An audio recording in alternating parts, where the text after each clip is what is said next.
اعوذ باللہ السمیع العلیم من الشیطان الرجیم بسم اللہ الرحمن الرحیم وبہ نستعین وهو خیر ناصر ومعین والکافر اصلیا ومرتدا وان انتحل الاسلام مع جحدہ لبعض ضروریاتہ۔ نجاسات گنوا رہے تھے، نجاسات 10 تھیں، ان نجاسات میں سے ایک نجاست کافر، اصلیاً و مرتدن، چاہے کافر اصلی ہو یا کافر مرتد ہو۔ کافر اصلی جس کے والدین کافر ہوں اور بالغ ہو کر وہ بھی اظہار اسلام نہ کرے تو کافر ہی ہے، کافر اصلی۔ مرتد کیا ہے؟ والدین دونوں یا کوئی ایک اس کا مسلمان ہو، وہ بالغ ہو کر اظہار اسلام کرے، پھر جو ہے ملت کفر کی طرف پلٹ جائے، پھر کافر ہو جائے، یعنی اسلام لانے کے بعد کافر ہو جائے، اس کو کہتے ہیں مرتد۔ وَإِنِ انْتَحَلَ الْإِسْلَامَ، اگرچہ وہ اسلام کی نہل اسلام میں داخل ہو جائے، انتحل الاسلام، اسلام کو قبول کرے، اسلام کو قبول کر لے، ٹھیک ہے، یعنی اسلام کو اپنا دین اور اپنا مذہب اختیار کرے، لیکن مع جحدہ لبعض ضروریاتہ، لیکن وہ اسلام کی بعض ضروریات کو جو ہے وہ ضروریات کا انکار کرے۔ ہوتا ہے نا ضروریات دین کسے کہتے ہیں؟ ضروریات دین وہ چیزیں ہوتی ہیں جو ایک مذہب کی واضح چیزیں ہوتی ہیں، جن پر کوئی برہان کی ضرورت نہیں ہے، ٹھیک پڑھا تھا نا ضروریات، بدیہی کو ضروری بھی کہتے ہیں، ٹھیک ہے نا، یعنی جو ایک مذہب کی واضح روشن امور ہیں ان کو ضروریات کہتے ہیں، جو کہ مسلم امور، یوں کہہ لیں آپ، مسلمات دین، جن سے کوئی انکار ممکن نہیں ہے اور نہ ہی برہان کی ضرورت نہیں، بالکل واضح اور مسلم ہے، وہ ہوتے ہیں ضروریات۔ تو پس کافر کتنے افراد کو شامل ہے؟ جو اصلی کافر ہو، اصلا خدا کا انکار کرے، ٹھیک ہے، مرتد ہو، مسلمان ہو کر کافر ہو جائے، یا مسلمان ہو اسلام کو قبول کرے لیکن ضروریات دین میں سے کچھ ضروریات کا یا سب ضروریات دین کا انکار کر، سن کہ نماز تو ہے ہی نہیں ہے، کہاں ہے نماز، ٹھیک ہے، تو یہ کافر ہے انسان، تو نجس ہے، کافر نجس ہوتا ہے۔ وَضَابِطُهُ مَنْ أَنْكَرَ الْإِلَٰهِيَّةَ، ضابطہ کیا ہے اس کفر کا؟ کافر وہ ہوتا ہے من انکر الالہیت، جو الہیت توحید کا انکار کر دے، والرسالت، رسالت کا انکار کرے، بعض ما علم ثبوت من الدین ضرورتاً، یا بعض ان چیزوں کا انکار کرے جن کا ثابت ہونا معلوم ہے دین میں، بداہتاً معلوم ہے، ضرورتاً معلوم ہے، کافر ہے۔ بس 3 کیٹیگریز ہوگی اس کے کفر کے یہاں اس ضابطے میں۔ والمسکر المائع بالاصالۃ، اور مسکر نجس ہے وہ مسکر جو بالاصالت بہنے والا ہے، مائع ہے بالاصالت۔ بس اوقات ایسے بھی ہوتے ہیں مسکر جو بالاصالت بہنے والا نہیں ہے، بعد میں ان کو بہنے والا بنایا جاتا ہے، ٹھیک ہے۔ بالاصالت سے کیا مراد ہے؟ یعنی جو بنتے ہی بہنے والے ہیں، ان کو بنائیں تو ان کا مطلب ان کی طبیعت یہی ہے کہ وہ بہنے والے ہوں، جس طرح شراب ہے، شراب بنتی تب ہے، اگر خشک ہو جائے تو شراب ہی نہیں ہے نا، بنتی ہی اس کا انداز ہی یہی ہے، جس طرح شکنجی ہے، اگر خشک ہو جائے کون شکنجی کہے گا؟ شکنجی ہوتی ہی مائع ہے نا، شراب بھی ایسے ہی۔ لیکن اس کے مقابلے میں بعض چیزیں جو مسکر ہیں لیکن بالاصالہ مائع نہیں ہیں، مثال کے طور پر بھنگ ہے، بھنگ بالاصالت تو مائع نہیں ہے، ایک پودا ہے، ٹھیک ہے نا، اس کو وہ جو بھی اس میں تبدیلی لے کر آتے ہیں، لیکن بالاصالت یہ مائع نہیں ہے، تو لہذا وہ نجس نہیں ہے۔ یہ ایسی مسکر جو بالاصالت مائع ہو وہ نجس ہے، والفقہ، اور نجاسات میں سے ایک نجاست ہے فقہ، فقہ جو کی شراب کو کہتے ہیں، بضم الفا، فا کے ضمہ کے ساتھ ہے۔ والاصل فیہ ان یتخذ من ماء الشعیر، اس میں اصل یہ ہے کہ اس کو جو کے پانی سے لیا جاتا ہے، بنایا جاتا ہے آب جو سے۔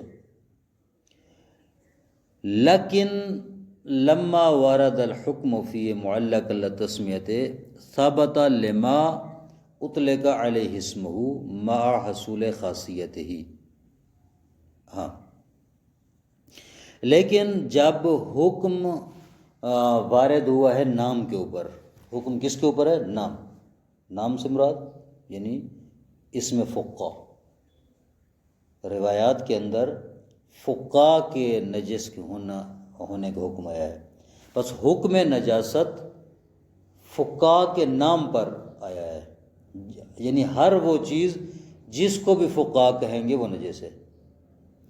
حکم جو ہے وہ کیونکہ نام کے اوپر آیا، لہذا ثابت لما اطلق علیہ اسمہ، ہر اس چیز کے لیے یہ حکم نجاست ثابت ہوگا جس پر فقہ کا نام صادق آئے گا، چاہے وہ جو سے لی جائے یا غیر جو سے لی جائے، اس پر نام صادق ہے فقہ کا تو وہ نجس ہوگی، مع حصول خاصیت ہے، جبکہ اس کی جو خاصیت ہے وہ بھی حاصل ہو۔ خاصیت کیا ہے اس کی؟ فقہ کی خاصیت وہی نشاور ہے، مسکر ہے۔ اوشتباہ حال ہی، یا جو ہے اس کا حال جو ہے وہ مشتبہ ہو، کیسے؟ یعنی اس اعتبار سے کہ آیا اس میں فقہ والی خصوصیت پائی جاتی ہے یا نہیں پائی جاتی، کہتے ہیں وہ بھی نجس ہے، بن تو گئی ہے، اس کو نام صادق آ رہا ہے کہ فقہ کہتے ہیں، لیکن آیا اس میں یہ خاصیت ہے یا نہیں ہے، بہرحال وہ بھی نجس ہوگی۔ ہاں اگر بالفرض علم ہو جائے اس بات کا، یقین ہو جائے کہ اس میں وہ خاصیت موجود نہیں ہے فقہ والی، پھر تو حرام نہیں ہوگی، واضح بات ہے، ٹھیک ہے، کیونکہ خاصیت جو ہے اس کی نجس ہونے کے لیے شرط ہے، ٹھیک ہے، اگرچہ اس کو فقہ کہیں لیکن وہ خاصیت اگر اس میں موجود نہیں ہے، مسکر نہیں ہے، تو نجس نہیں ہوگی۔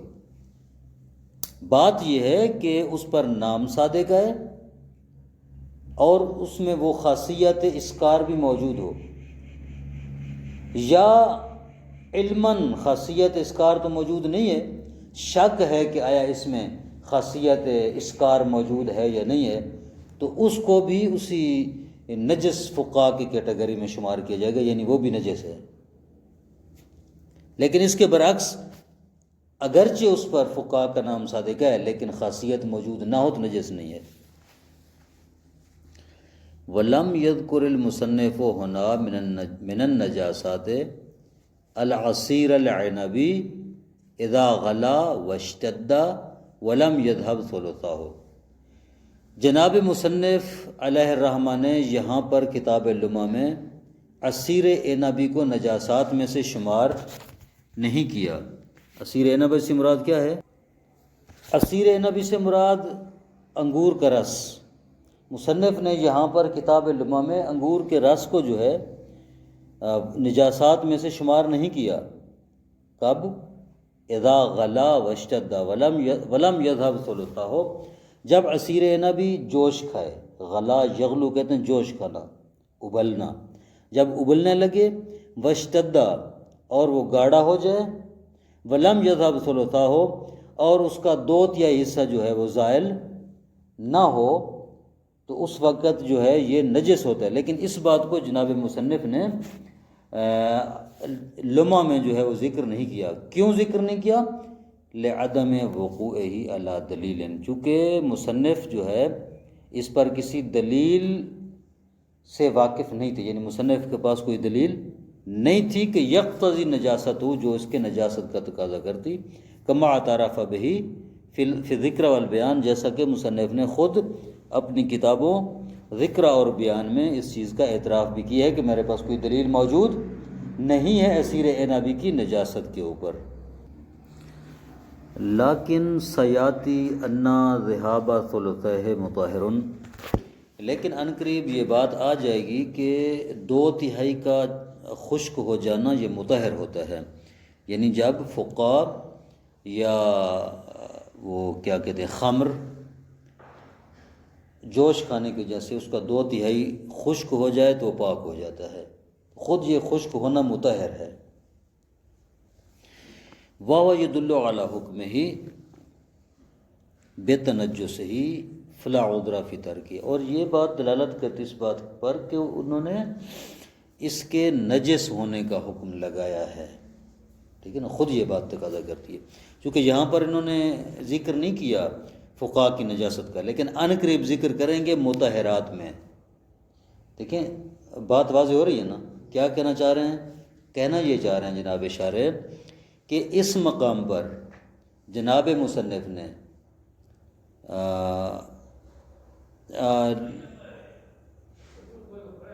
عصیر عنبی کو، اس مقام پر جناب مصنف نے عصیر عنبی کو نجاسات میں سے شمار نہیں کیا ہے یہاں پر، ٹھیک ہے؟ کیوں؟ کیونکہ وہ کہتے ہیں کہ میرے پاس کوئی دلیل موجود نہیں تھی، لیکن ان قریب وہ جب مطہرات کے بارے میں گفتگو کریں گے تو وہاں پر وہ ذکر کریں گے کہ عصیر عنبی جب جوش کھائے گاڑھا ہو جائے اور 2/3 حصہ اس کا خشک ہو جائے تو اس وقت پاک ہو جاتا ہے، یہ خشک ہونا مطہرات میں سے شمار کرے گا۔ تو یہ کس چیز پر دلیل ہے؟ یہ خود دلیل اس بات پر ہے کہ عصیر عنبی نجس ہے، ٹھیک ہے نا جی۔ وہ یدل، اور یہ بات جو عن قریب مصنف ذکر کریں گے کہ ذہاب ثلث مطہر ہوتا ہے، یہ دلالت کرتا ہے علی حکمہ بالتنجس، اس بات پر کہ مصنف نے عصیر عنبی کے نجس ہونے کا حکم لگایا ہے۔ فلا عذر فی ترک، پس یہاں پر اس کے ترک کرنے کا کوئی عذر نہیں تھا، کوئی دلیل نہیں تھی، یعنی بدون دلیل مصنف نے یہاں پر اس کو نجاسات میں سے شمار نہیں کیا، کرنا چاہیے تھا ان کو۔ وَقَوْنُهُ فی حکم المسکر کما ذکرہ فی بعض کتبہ لا یقتضی دخولہ فیہ حیث یطلق وَإِن داخل فی حکم حیث یذکر، کہتے ہیں کہ عصیر عنبی اگرچہ عصیر عنبی مسکر کے حکم میں ہے، مسکر کا حکم کیا ہے؟ وہ نجس ہے، ٹھیک ہے، مسکر کا حکم ہے کہ مسکر نجس ہے، اور جو چیز نجس ہوتی ہے وہ حرام ہوتی ہے، اس کا کھانا پینا حرام ہوتا ہے، لیکن کلمہ مسکر کا اطلاق اس کو شامل نہیں ہے۔ اگرچہ عصیر عنبی مسکر کے حکم میں ہے، کس بات میں؟ نجاست اور حرمت میں، نجس بھی ہے اور حرام بھی ہے، لیکن مصنف نے جو فقط یہ کلمہ کہا ہے کہ والمسکرو، مطلق کہا ہے، مطلق مسکرو، کوئی قید نہیں لگائی، تو یہ کلمہ مسکر کا اطلاق اس کو شامل نہیں ہے، ٹھیک ہے۔ ہاں اگر مصنف یوں کہتے المسکرو وما بحکمہ، مسکر اور وہ چیز جو مسکر کے حکم میں ہے، تو پھر عصیر عنبی بھی شامل ہو جاتا، لیکن فقط کلمہ مسکر جو ہے وہ عصیر عنبی کو یہاں شامل نہیں ہے۔ آئی بات سمجھ گئی؟ لیکن مصنف کے اپنے مذہب کے مطابق عصیر عنبی بھی مسکر کے حکم میں داخل ہے، چونکہ بعض کتابوں میں مصنف نے عصیر عنبی کو نجس قرار دیا ہے، مسکر کے حکم میں قرار دیا ہے، تو لہٰذا اس کے مذہب کو مد نظر رکھتے ہوئے، اس کے مبنا کو مد نظر، مذہب یعنی مبنا، اس کے مبنا کو مد نظر رکھتے ہوئے یہ نجس ہے، لیکن یہاں پر جو عبارت ہے مسکر والی وہ اس کو شامل نہیں ہے۔ یہ خلاصہ اس پیراگراف کا۔ وَقَوْنُهُ فِي حُکْمِ الْمُسْکِرِ، اور اس کا مسکر کے حکم میں ہونا عصیر عنبی کا، کما ذکرہ فی بعض کتبہ، جیسا کہ مصنف نے اس کو اپنی بعض کتابوں میں ذکر کیا ہے مسکر کے حکم میں، لا یقتضی دخولہ فیہ، یہ اس بات کا تقاضا نہیں کرتا کہ یہ اس میں داخل ہے مسکر میں حیث و یطلق کو، جبکہ مصنف نے مطلقاً مسکر کا لفظ بیان کیا، کوئی آگے قید نہیں لگائی، نہیں کہا المسکر و ما بحکم ہے، یا کوئی اور قید نہیں لگائی۔ وَإِن داخلہ فی حکم ہے، اگرچہ اس کو حکم میں داخل ہے، جو مسکر کو حکم ہے اس کا بھی وہی حکم ہے۔ کیوں؟ مصنف کا مذہب یہی ہے، مصنف کا مبنی یہی ہے دوسری کتابوں میں، تو اس کو حکم میں داخل کیا ہے وہ حکم مسکر کا؟ نجس بھی اور حرام بھی ہے، حیث و یذکر، یعنی جب یہ اس کو ذکر کیا جائے تو یہ اس کے حکم میں ہے، یعنی مصنف نے اس کو بعض دیگر کتابوں میں بیان کیا ہے۔ ہذہ النجاسات العشر، یہ جو 10 نجاستیں ہیں، یاجب ازالتها لاجل الصلاۃ عن الثوب والبدن، واجب ہے ان کو دور کرنا نماز کے لیے لباس سے اور بدن سے، بدن بھی نجاسات سے پاک ہو، لباس بھی پاک ہونا چاہیے۔ وہ مسجد الجبہۃ، اور پیشانی کا وہ مقام جو سجدے میں رکھا جاتا ہے، پیشانی کا سجدے والا مقام جو ہے اس کا پاک ہونا بھی ضروری ہے۔ وعن الاوانی لاستعمالها فيما يتوقف على طہارتها، اور ان نجاست سے بھی ان کا ازالہ ضروری ہے، ان نجاسات کا ان برتنوں سے جن کو ایسے کاموں میں استعمال کیا جاتا ہے جو طہارت پر موقوف ہے، مثلا کھانے پینے کے لیے جو برتن استعمال کیے جاتے ہیں تو ان برتنوں کا نجاسات سے پاک ہونا ضروری ہے، جو کہ نجاست کا کھانا پینا جائز نہیں ہے۔ وعن المساجد، اور مساجد سے بھی ان کا زائل کرنا، ازالہ ضروری ہے۔ وذرائع المقدسۃ، مقامات مقدسہ، ذریعات مقدسہ، ائمہ معصومین علیہ الصلوۃ والسلام کی ذریعوں سے بھی ان کا دور کرنا۔ واجب المصاحف المشرفہ، اور مصاحف، مصحف قرآن کہتے ہیں، ان سے بھی نجاست کا دور کرنا ضروری ہے۔